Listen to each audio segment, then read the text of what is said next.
अपना संपूर्ण ध्यान अपने आप पर ले आइए।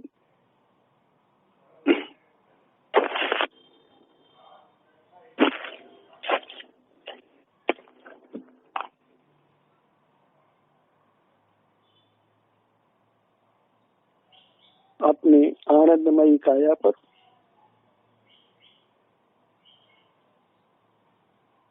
सिर से पांव तक इतना ही लोक में आनंद है।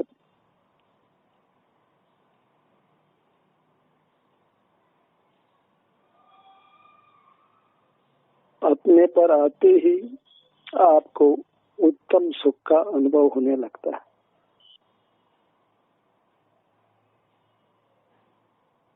क्योंकि हम स्वयं सुख स्वरूप हैं,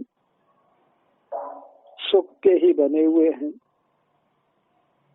बाहर में मूर्त पदार्थ हैं जो इंद्रिय गोचर हैं, वे सुख स्वभावी नहीं है।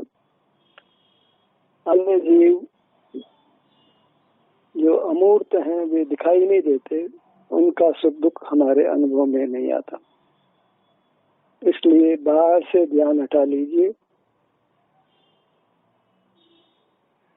और अपनी दिव्य काया का, आनंदमय काया का ही आलम्बन लीजिए।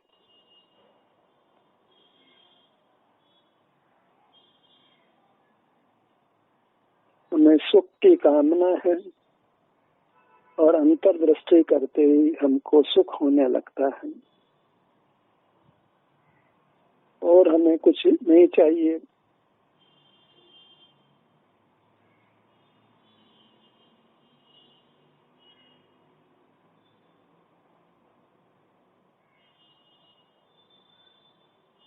बाहर से ध्यान हटा तो अपनी दृष्टि अपने पर, अपनी अमूर्त काया पर।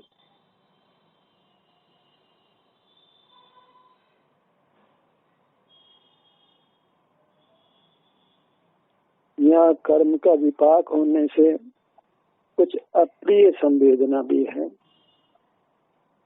उसको अनुभव में शांति से अनुभव में लेने, सहन करने से हम उस कर्म से निवृत्त हो जाते हैं।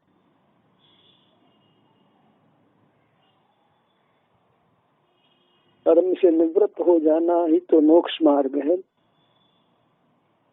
कर्म के निर्जरा हो जाना, कर्म के बंधन से मुक्त हो जाना। इसलिए शरीर में कदाचित अप्रिय संवेदना भी है, दुखद संवेदना भी है, तो उसका स्वागत करिए।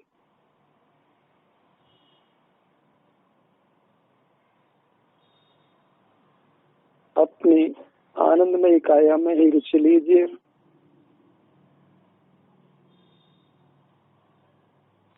यहाँ कोई विकल्प नहीं है, इसलिए कोई तनाव भी नहीं है।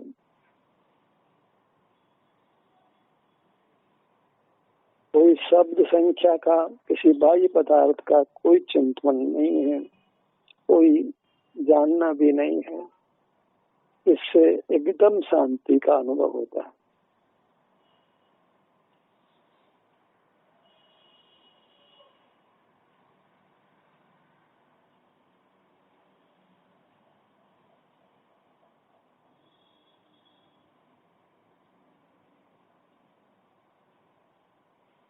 जहाँ भी आपको इष्ट हो, अच्छा लगे, नहीं भी अच्छा लगे, तो केवल अपनी काया पर ठहरिए।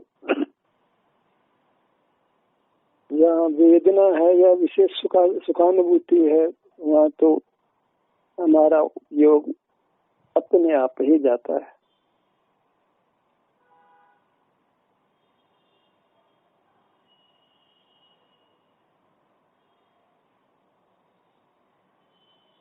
और आप अंतर में ठहरते हैं, वास्तविक सुख का अनुभव करते हैं, कर्म के निर्जरा करते हैं, तो उपयोग बाहर आने पर भी आपको अनुकूल समागम की सहज प्राप्ति होती है।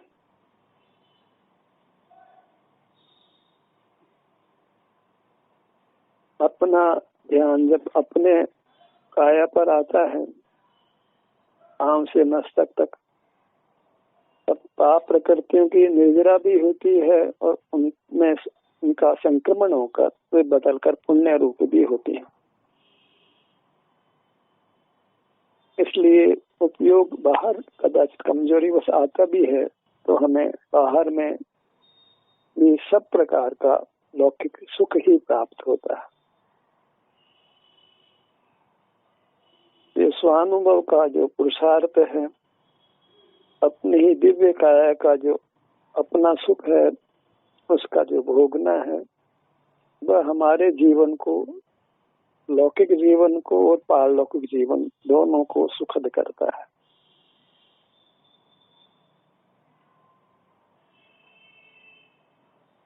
इससे बढ़िया और दूसरा काम लोक में कोई नहीं हो सकता। अपना विस्तार सिर से पांव तक मनुष्याकार नाना अंगोपांग रूप हमारे अनुभव में आ रहा है। सहजता से, सुगमता से, बाहर से ध्यान हटाने पर और मोक्ष मार्ग बन रहा है, सुख का मार्ग बन रहा है, निर्वाण की ओर हमारी गति हो रही है। तो भला इससे और खुशी की बात हमारे लिए क्या हो सकती है।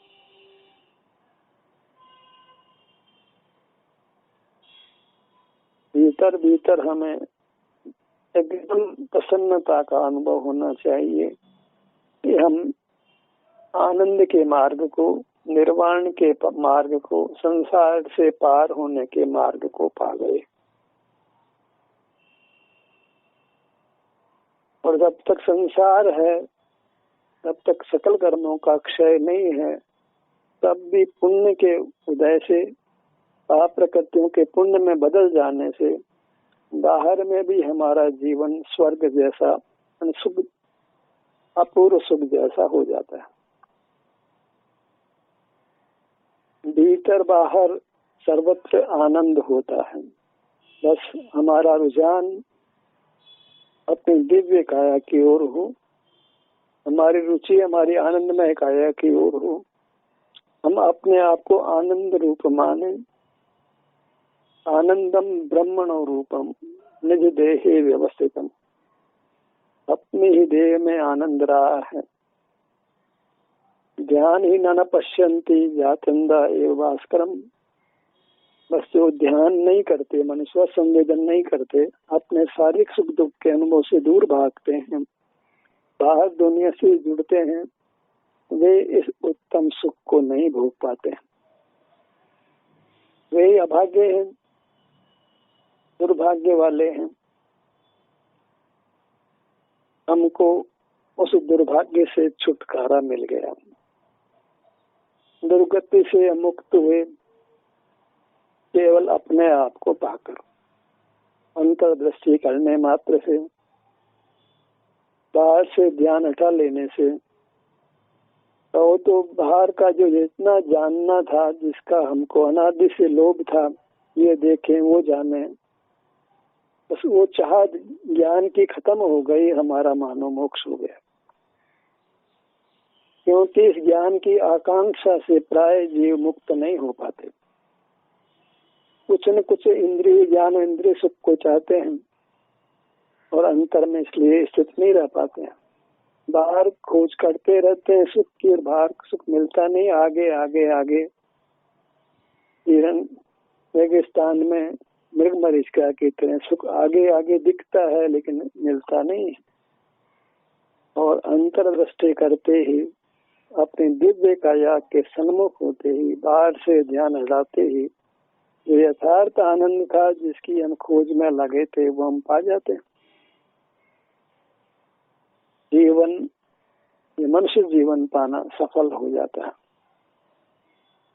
तो खुशी से झूम लेने जैसी बात है, नाच उठने जैसी बात है, जहाँ समग्र जीवन भीतर बाहर का आनंदमय हो जाता है। बाहर रहना नहीं चाहते तो भी अभी बाहर रहना पड़ता है, अभ्यास पूरा नहीं है। भीतर कर्म का विपाक भी होता है, शरीर में दुख भी अनुभव में आता है। तथापि मार्ग की प्राप्ति की अपूर्व खुशी हमें होती है। हमने आनंद घन को पा लिया।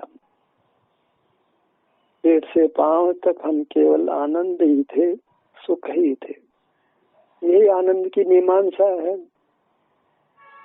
जो वास्तव में संत हैं, जिन्होंने मोक्ष मार्ग पाया है, उन्होंने आत्मा को आनंद रूप ही प्रसिद्ध किया है। और जो उस आनंद को नहीं पा पाए, उन्होंने इंद्रिय ज्ञान में जीवन देख करके आत्मा को ज्ञान स्वभाव प्रसिद्ध करके जीवों को बहिर्मुखता में संतुष्ट किया है। वे मार्ग से च्युत हैं, मार्ग विहीन है। आनंद का मार्ग जितना भी जानना है जगत का, उससे बिल्कुल विरुद्ध है। यहाँ सकल ज्ञान की पिपासा शांत हो जाती है, कुछ जानने की कामना नहीं रहती, केवल आनंद का भोग होता है। आनंद के भोग की ही कामना होती है, अंतर में ठहरने की इच्छा होती है। वहाँ जीव इंद्रियों का व्यापार बंद करके, विचारना भी बंद करके, कुछ भूतकाल को याद नहीं करना चाहता, कुछ भविष्य की कल्पना नहीं करना चाहता, कुछ बाहर के किसी भी व्यक्ति को याद भी नहीं करना चाहता, केवल अपने निराकुल आनंद को जो भोगना चाहता है और अपने में आनंद को भोगता है, वो यथार्थ जैन होता है और जिनेंद्र होता है कालांतर में।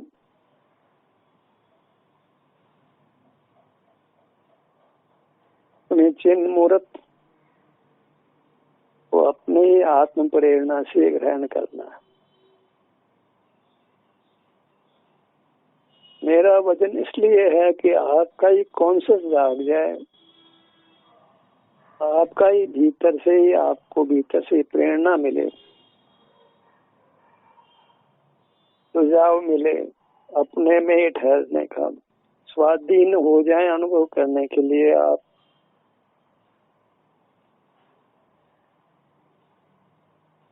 भीतर से ही अंतर्मुख रहने की आपको मांग पैदा हो, अपनी दिव्य काया से जुड़े रहने की भीतर से ही तीव्र इच्छा, कामना और मांग हो, तो फिर वो प्रयत्न सहज होने लगता।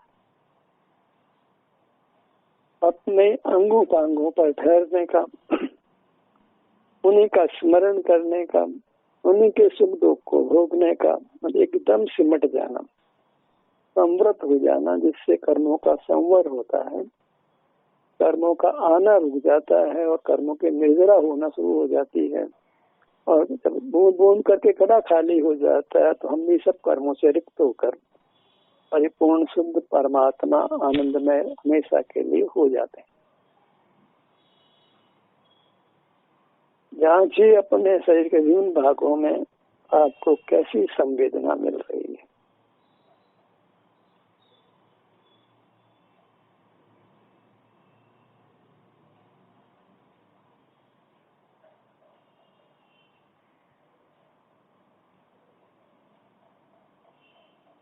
संवेदन तो आपको स्वयं ही करना है। मेरी भावना केवल आपके भीतर स्व संवेदन करने की लालसा पैदा करना है, चाह पैदा करना है, आपके अंतर्मन को उसके लिए तैयार करना। ये सब तैयार आप हो गए तो उस काम को आप स्वाधीनता से आप स्वतः करने लगेंगे और ये मेरा जो ये प्रयत्न है वो सार्थक हो जाएगा।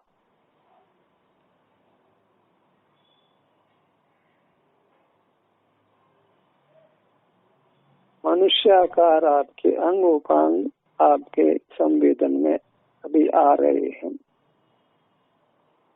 सहज सुगमता से ही। भीतर अंतर की ललक है, चाह है, तो आप भीतर झुकते ही हैं और अपने दिव्य काया में जो भी सुख गुण का परिणमन हो रहा है, जो भी उसकी अवस्था है, आप उसको भोगते हैं, भोगते रहना चाहते हैं, वहीं अपने में स्थित रहना चाहते हैं, उपस्थित रहना चाहते हैं, प्रेजेंट माइंडेड होना चाहते हैं। और जो प्रेजेंट माइंडेड नहीं है, अपनी वर्तमान अवस्था को नहीं रोकते हैं, वे एब्सेंट माइंडेड कहलाते हैं, पागल कहलाते हैं, जिनका ध्यान पता नहीं कहाँ है, कभी कहाँ बाहर विचरण करता है, अपने को खोकर बेहोशी में कुछ का कुछ चिंतन करने लगते हैं, बेबस होकर। जैसे स्वप्न में अनचाहे विकल्प होते हैं, ऐसे ही जो ध्यान विहीन अंतर्मुख नहीं है, उनको जागते हुए भी अनचाहे विकल्प होते रहते हैं। जैसे निद्रा में हुए दुस्वप्नों से जीव दुखी होता है, ऐसे बहिर्मुख जीव जागते हुए भी ऐसे ही अनेक प्रकार के विकल्पों को कर कर दुखी हुआ करते हैं। बैठे बैठे कुछ न कुछ विकल्प राग द्वेष के करते हैं, आकुल व्याकुल होते रहते हैं, बेबस, अत्यंत बेबस, अत्यंत मूर्छा में, बेहोशी में, निद्रा में मानो जागते हुए स्वप्न देख रहे हो। इतने लाचार होते हैं कि कुछ भी उनका अपने पर वश नहीं चलता। बस चाह है, कुछ बाहर की चाह है सुख पाने की, और बाहर से मिलता नहीं है, और अलग झपट के ये मनुष्य जीवन चला जाता है।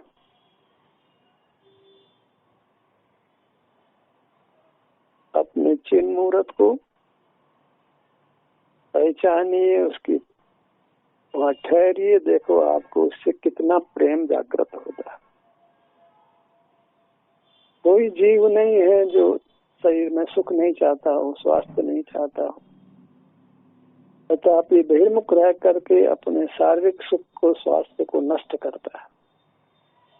चाहता है स्वास्थ्य काम अस्वास्थ्य के रोक के करता है। तब तो किसी को शरीर में कहाँ वेदना है, किसी को कौन सी बीमारी है, थोड़ी उम्र में ही नाना रोगों से ये जीव ग्रस्त होता है, क्योंकि बाहर का प्रेम है असीम, होना था भीतर का अपना प्रेम हो गया बाहर का।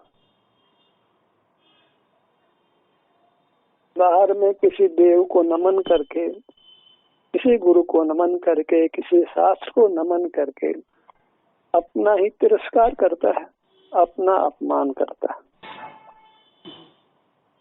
देव शास्त्र गुरु की भक्ति को करके ये अज्ञानी मोही जीव अपना ही अपमान करता है, दूसरे के प्रति नमता है और अपने प्रति विरोध पैदा करता है। अपने को तो भीतर या सम जगत में और नहीं गिन गए, भीतर ही मानो दुख का सागर है।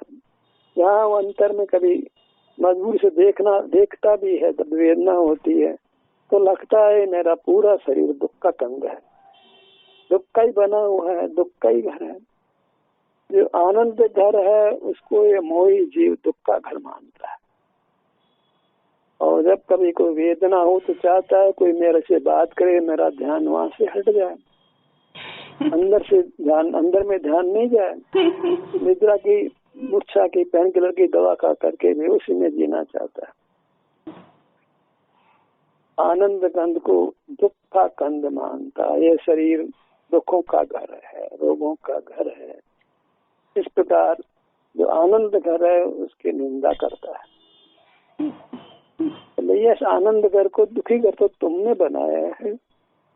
बहिर्मुख रह करके, पूरी ताकत के साथ बहिर्मुख रहकर, निरंतर बहिर्मुख रहकर तुमने ही तो कर्मों को बुलाकर इसको मलिन किया, इसके आनंद को आवृत करके आनंद को दुख रूप बनाया है। और फिर तुम इसको आनंद रूप नहीं मानकर दुख रूप मानते हो, ये भयंकर अपराध करते हो। जो आनंद का सागर है उसको तुम घृणास्पद मानते हो। पूरी काया को केवल मूर्त देखकर इसको केवल आडमास का ही देखते हो, या आनंद की काया नहीं देखते हो। नेत्र बंद करते ही नहीं हो, करते हो तो सोने के लिए करके भी विचारों में जाते हो। यहाँ ठहर कर भले ही दुखद संवेदना हो, यहाँ जब ठहरते हो तो मानसिक कल्पों से मुक्त होकर परम शांति का अनुभव करते। कोई राग द्वेष नहीं होता, क्योंकि दूसरा पदार्थ ज्ञान का ज्ञेय नहीं बनता है। तो राग किससे करोगे, द्वेष किससे करोगे? यहाँ बाहर से जुड़े थे तो राग द्वेष था, बाह्य पदार्थ से अलग पड़ गए, भिन्न पड़ गए, वहीं राग द्वेष मिट गया। हटाना था हमको अपने आप को बाहर से, और हटाया हमने अपने आप को अपने से। तो सुख कैसे होगा? राग द्वेष मिटाने के लिए, दुख मिटाने के लिए हमको बाह्य ज्ञेयों से भिन्न पड़ना था, विभक्त होना था। और हम करने लग गए कि हम शरीर से भिन्न हैं, शरीर से बाहर। आप जैसे कहीं आसमान में रहते हैं, जहाँ आप नहीं रहते वहाँ रहना मानते हो, रहते शरीर में हो।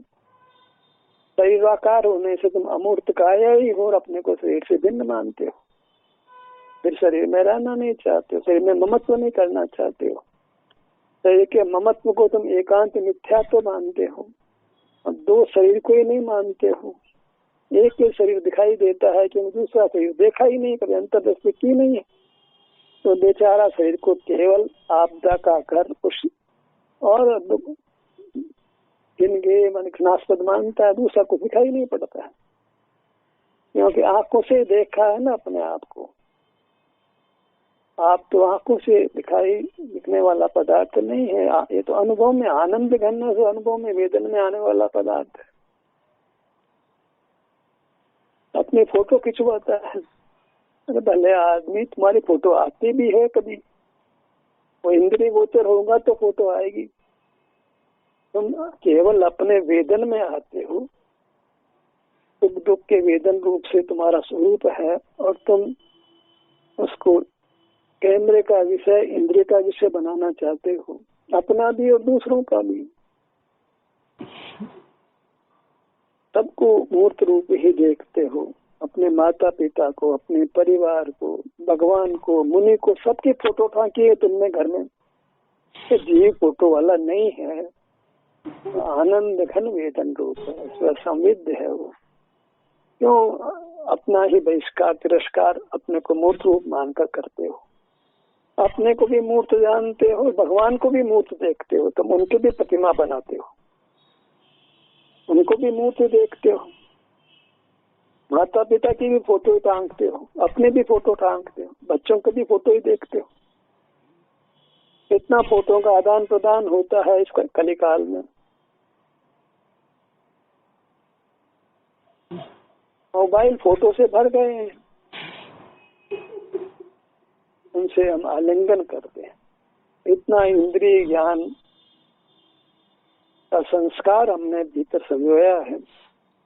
फिर हम भले ही मंदिर जाएं, तीर्थ जाएं, स्वाध्याय करें, कुछ भी लाभ मिलने वाला नहीं।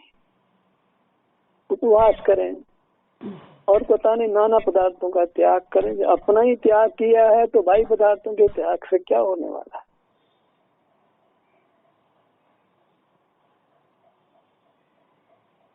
धारणा निर्मल होगी तो आप अपने आत्म प्रेरणा से अपना ध्यान करने लगेंगे, उन्हें अपना वेदन करने लगेंगे, स्वसंवेदन होगा। अपनी मूर्ति के सामने आप खड़े रहोगे, यहाँ से विचलित नहीं होना चाहोगे, क्योंकि यहाँ जो आनंद आपको, जो सुखानुभूति, जो वीतराग का सुख आपको मिलेगा वो अपूर्व होगा, अनुपम होगा। आपका चित्त उस पर अनुरक्त होगा और काम बन जाएगा। फिर आप इस काम को करना ही चाहेंगे, सारे जगत नाराज होता है तो भी इस काम को आप नहीं छोड़ेंगे। सब बाहर का मोह कपूर हो जाएगा।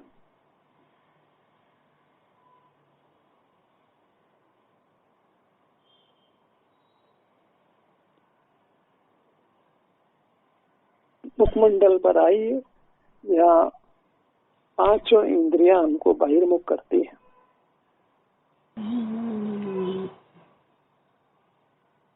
उनके निरोध के लिए, उनको उपयोग में नहीं लेने के लिए अपने ध्यान मुखमंडल पर लाइए, खासकर नेत्रों पर।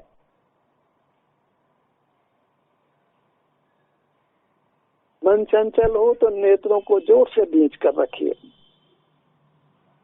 ताकि आपका ध्यान नेत्रों पर ही बना रहे।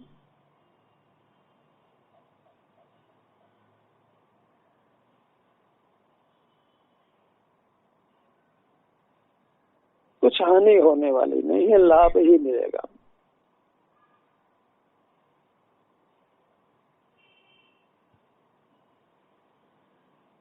इंद्रिय शरीर के अंगों को आप स्ट्रेच कर सकते हैं, खींच सकते हैं, तो वहां वो स्ट्रेच कर करके आप अपने ध्यान को वहां रोक सकते हैं। चाहे अंगुलियां हो, हथेली हो, पांव हो और वो पीठ हो, कोई भी अंग, गर्दन हो, तो यहाँ ठहरने के लिए, यहाँ से जुड़ने के लिए योग में उन अंगों को हम मोड़ते हैं, खींचते हैं और वहाँ ठहरते हैं ताकि बाहर से हमारा ध्यान हटकर अपनी नेत्र बंद कर किया जाता है। सब काम नहीं भी करें तो हम अपनी संवेदना को अनुभव में लेते हैं, तो भोगते हैं। ये प्रयोग करिए ताकि आप बाहर से जुड़े नहीं, अपने से ही निरंतर जुड़ने का एक प्रयोग आपके जीवन में प्रारंभ हो। अंतर में स्वयं ही आपको आत्म प्रेरणा मिलेगी किस प्रकार आप अपने से जुड़े रह सकते हैं, अपने आनंद को भोगते हुए रह सकते हैं। बाहर के पदार्थों से विमुख होकर राग द्वेष से, तनाव से, रोगों से आप बच सकते हैं। कर्म का आगमन मन रोगों का आगमन, दुख का आगमन। बाहर के पदार्थों के ज्ञान के परिग्रह से आप कैसे मुक्त हो सकते हैं, ये आपको भीतर से ही प्रेरणा मिलने वाली है।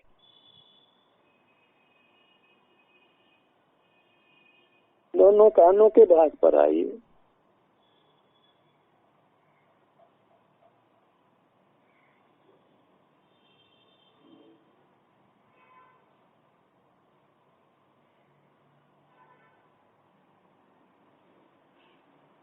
आपको भीतर से ऐसा लगने लगे कि जब मैं अपने अंगों पर आता हूँ, ठहरता हूँ, तो मेरे को शांति मिलती है, तनाव से मुक्ति मिलती है। भले ही कदाचित यहाँ वेदना भी हो तो भी आपको अच्छा लगे कि हम बाहर के मोह जाल से बच रहा हूँ, विकल्पों से बच रहा हूँ। जब आप यहाँ ठहरना शुरू करेंगे अपने विभिन्न अंगों पर, तो आप पाएंगे कि आप नाना रोगों से मुक्त हो रहे हैं। आपको कोई रोग स्पर्श नहीं करेगा। आप खुद अपने शरीर को अनुभव से जांचिए, आपको कहीं डॉक्टर जांच कराने की आवश्यकता नहीं रहेगी, तो दवा खाने की आवश्यकता नहीं रहेगी। और तो अभ्यास बढ़ जाए तो आपको खाने पीने की आवश्यकता से भी आप मुक्त होने वाले हैं, वस्त्र आदि की आवश्यकता से भी आप मुक्त हो जाएंगे। समय जरूर लगेगा उस अभ्यास में। जरूरी नहीं है कि ये तारीफ 2 में पूरा हो, ये 2 भाव में पूरा हो। तो निश्चित ही आप सकल आवश्यकताओं से मुक्त होकर अपने से ही परमानंद को पाएंगे। वही तो परमानंद की परमात्म दशा है, वही तो परमात्मा का रूप है। हमें कर्मों से मुक्त हो जाना वही परमात्मा होना है, इंद्रिय ज्ञान से मुक्त हो जाना वही परमात्मा बना है, बाह्य पदार्थों के ज्ञान से रहित हो जाना ही तो परमात्मा दशा है। उसको हमने पा लेना है। अंतर में ठहरने से आपको ये भावना उत्पन्न होने वाली है, किसी के कहने से कोई बात बनने वाली नहीं है। अंतर में ठहरिए, अपनी आत्म प्रेरणा से ठहरिए, आपकी आत्म प्रेरणा ही काम करने वाली है। ज्ञान का सूत्र यही समाप्त होता है। आप सबको बहुत बहुत साधुवाद के साथ में